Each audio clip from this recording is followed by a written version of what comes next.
Hi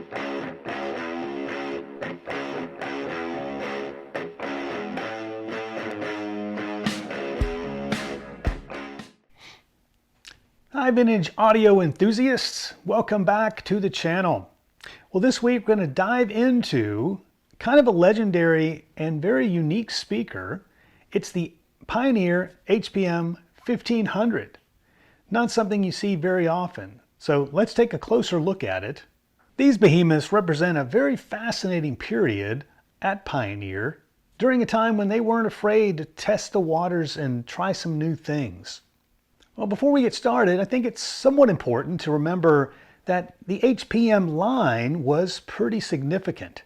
A lot of them are quite legendary. I'm sure most of you know the HPM-100. It's been around for quite some time and has sort of captured the imagination of a lot of folks, especially Pioneer enthusiasts.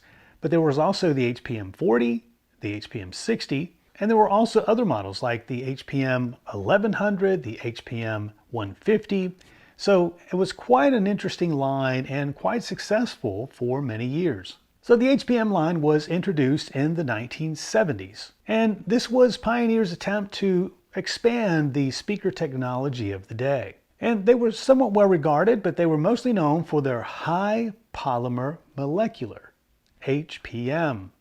And that was what was used in the super tweeter for the HPM line, hence HPM as a designator for the entire model line. Now the HPM line was designed to deliver high quality sound, and the HPM-1500 sat at the very top of the model line. And in doing so, it offered the most in scale and sonic capability. So let's take a look at what makes it a bit unique. Now, of course, I have everything, all the covers on here. I will remove them, but I wanted to make sure we represented what they look like with, their grill cover and their top cover on. Now, you might not see it. I'll put it in some other clips here, but on the top it has a glass cover. So you can perfectly see inside and see that extremely unique super tweeter. It almost looks like a stack of clear, I'll say, teacup plates stacked one on top of the other. And this set it apart from anything else on the market in a big way. So it wasn't for just visual effect. I'm pretty sure the intention was to make it a much more expansive and immersive experience as it radiated, the sound out from the panels here. So this is grill cloth on the front and the sides. There is a bit of a hard backing on the back here, so it doesn't radiate out the back against the wall. So it does have a 360-degree dispersion, and it has, such a unique look to it that you almost certainly wanted to see it, hence the reason I think they put the glass in here. So now that we've seen it with the cover on, let me take the top off so you get a much better look. And here we go. So what you should see in some of the slow video that I put together, on the very back there are two holes here for two dowels that sort of slot in, and inclusive of that are a couple pieces of little Velcro to sort of keep it in place, and also I'm sure to keep it from vibrating. But this is it without its top on. Quite distinctive. I can't recall really any other speaker that took such a bold approach in making such a visual statement on top of their speaker. Here it also houses the other tweeter, and this is the mid-range. And something else that's quite unique about the 1500 is that this top whole section here does come off and can be separated from the bass bin here. So there are some lockable, I don't know what they're called, but it's where you have the screw and a round head on top, and then you slide it over and then it locks in with the little circular locks, and you twist them and it sort of goes around and locks into the screw. So it's a nice secure way to lock them together, and it's quite snug. These have not been undone in many years, so I did undo them and take the top off to give it a good cleaning and things. It does have also two small pots on top here to tweak the high range and the mid range. So it's good to clean them periodically, and to do that you need to take the top off, and there's a hole, the underside is open so you can get access to the pots. So they're really very easy to get deoxit to them and clean them. The crossover is also mounted in here in this section as well, because this is where the binding post is attached to this top unit. So that certainly differentiates them from most other speakers, especially in their day. So the separation wasn't just for looks and coolness, it was to also improve performance. So this is a separate bass bin, and its purpose was to reduce intermodulation distortion, so thereby improving the sound. So there was a functional reasoning behind separating the cabinets. Now, just so you know, when you do, in the instructions to put them together, there is the woofer wire that goes from the crossover, does go down straight into the cabinet where you can then attach it to the woofer. There's not I'll say a slot or anything that sort of gets connected to connect them automatically. By sitting the piece on top, it is actually a physical wire that you go down and hook directly to the woofer. Now there is no stuffing inside the top chamber. However, there is a sort of isolated area within for the mid-range. It's encapsulated with a tube. It's not accessible from anywhere inside the cabinet. Once you mount your mid-range here, that's where you have to connect the wires through here, and it is then encapsulated inside the tube. So there's no stuffing here, but there is sufficient stuffing in the bottom bass bin here for the woofer. And speaking of the woofer, let me take the grill off so you can see what this 15-inch woofer looks like. And here we go. So not a whole lot of extra room here. They certainly squeezed every ounce of edge to edge that they could into getting this massive woofer in place. And I can tell you it certainly delivers. It has very significant low end and a bit effortless at that.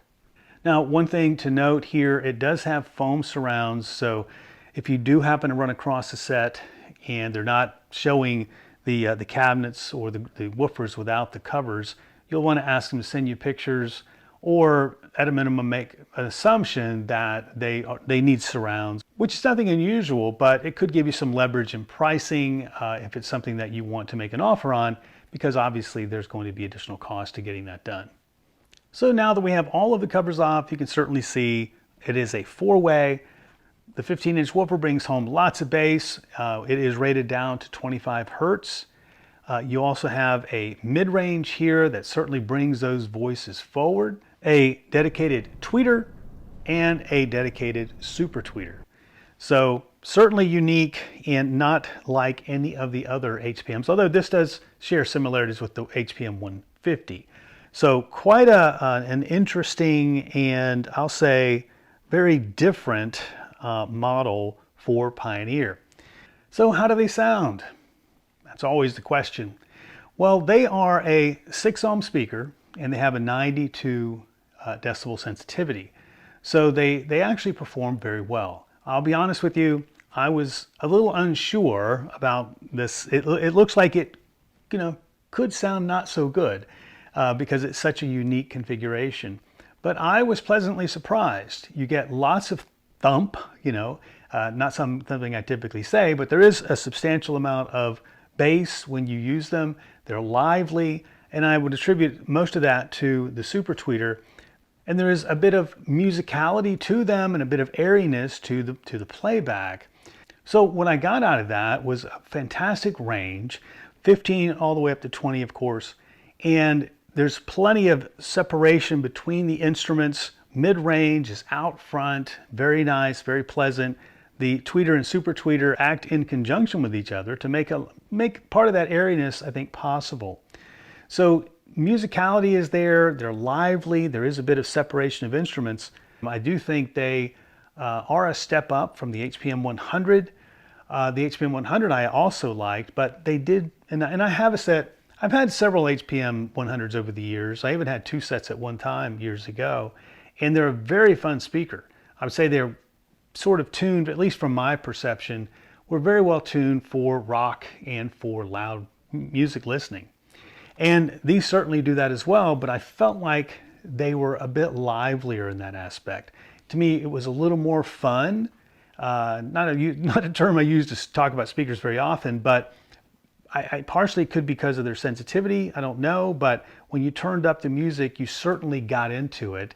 There's a bit of more in the way of that feeling of being live music, not to the level of a Klipschorn, but certainly didn't feel boxed in a way. It does feel like it's more open than most speakers. Now, talking about the HPM-100, what I don't like about them is I don't know if it's the two-piece cabinet, but because it's not one solid piece, to me there is a bit of sense that the HPM-100 is a bit sturdier. And it's one box, one rectangle box, so it does have a bit more rigidity to it, perhaps. But outside of that, it doesn't seem to matter because these do have a bit more airiness to them, and I actually enjoy the listening experience a little more than the HPM-100. So, there wasn't any compromises that affected sound anyway. So this is the HPM-1500. It is highly collectible. They're not too common. You don't run across them very often. And it represents a time when Pioneer wasn't afraid to experiment. They didn't sell, I don't believe, a ton of units. I think the HPM-100 probably represented their numbers for quite a number of years. And I think these may have been sold only in Europe, if I'm not mistaken. Not exactly sure on that, but I think I've seen that somewhere. The HPM-150, I believe, was US, but the 1500, I believe, was outside the US. Because this one, I think, if I recall, also was brought back from military exchange, so I believe that's how it got into the country. But what a unique speaker. And again, Pioneer was not afraid at that time to throw something new out there and see if it stuck. And it was a fine sounding, or is a fine sounding speaker to boot. So what do you guys think about these? Have any experience with them? Put your thoughts into the comments. Let me know what you've experienced, if you've ever heard them before, and what your impressions were. Would love to hear back from you guys. I think they're an excellent speaker, certainly unique. If you are a collector, then there's certainly a model you want to include in your collection, even more especially if you're a Pioneer collector. Nothing says serious Pioneer collector more than the HPM-1500, that's for sure. Not many around, highly sought after, unique, and sounds great, on top of that. So something that is quite cool and was quite different from the guys at Pioneer. Well, I think that'll do it. Hope you enjoyed that. Not the typical speaker fare, if you will. If you don't want to miss upcoming videos, be sure to hit subscribe. If you want to get more, think about joining the Stereo Niche website, which is our membership site. And it's where I hang out. We can talk more there and exchange ideas, post comments, get more about vintage audio, and support the channel. It's also where I have the Stereo Niche store. I have started putting things that I am selling on the store. So if you're looking for anything, you might find something out there. Most everything is quite unique. You don't have to be a member to actually access the store. It's stereoniche.com/shop. So reach out if you can't reach it for some reason, and I'll make sure you can get there. As always, thank you guys so much for tuning in. We'll see you next time.